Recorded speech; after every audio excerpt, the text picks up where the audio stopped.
பேச்சாளராக ஸ்ரீ காமாட்சி மந்திரம். காமாரி காந்தே குமாரி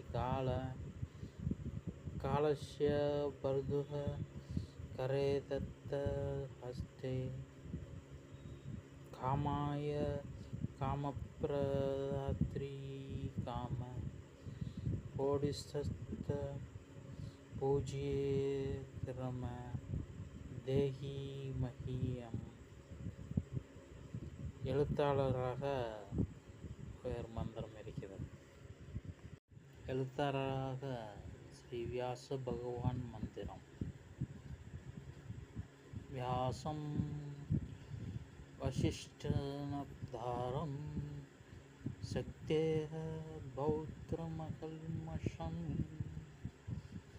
பராசராத்மஜம் வந்தே சுகதாதம் தபோநிதம். வியாசாய விஷ்ணுரூபாய வியாசரூபாய விஷ்ணவே நமோ வே பிரம்மநிதியே வாசிஷ்டாய நமோ நமக. வழக்குகளில் வெற்றி உண்டாக மந்திரம். ஸ்ரீ பகலாமுகி மந்திரம். ஓம் க்ளீம் பகலாமுக் சர்வதுஷ்டானாம் வாசம் முகம் பத்மஸ்தம்பய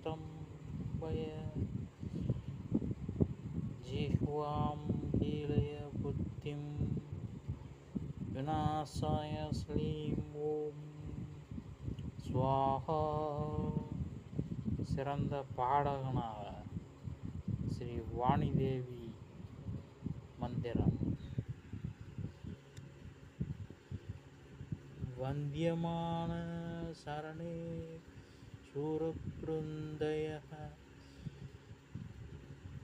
கீயமான சரிதே துரகாஷய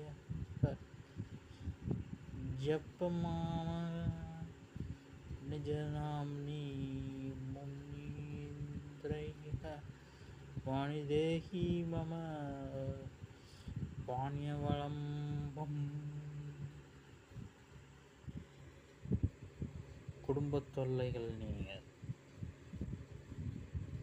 பிரசமயதி ஜனானாம்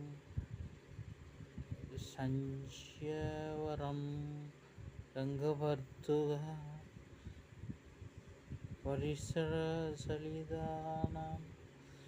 பாதுகே சாமரானாம் அனுதீனமுபயாதை ருத்திதம் திவ்ய புஷ்பைக நிகமபரிமளம் தேநிர்விசந்த் கந்தவாகைக. கடாயை நோக்கி கடவுள் நம்பருக்கு தாளிச்சுக்கோங்க. வெங்காயம் தக்காளி வதக்கிட்டு அதோடி கத்திரிக்காய் புடலங்காய் அதெல்லாம் இருக்குனால அப்படியே சேர்த்து நல்லா வதக்கிடுங்க. அதுக்கப்புறம் அரிசி சாம்பார் பொடி அதுக்கப்புறம் தேவையான தண்ணி ஊற்றிட்டு அதை அப்படியே கொதிக்க விடுங்க. கத்திரிக்காய் புடலங்காய் சாதம் வெந்துருச்சு. கத்திரிக்காய் புடலங்காய் சாதம். இதில் என்னென்னா அரிசிலாம் வெந்திருக்கான்னு பார்த்துட்டு அப்படியே மூடி வச்சிட்டிங்கன்னா அதுக்கப்புறம் அப்படியே வெந்துடும்.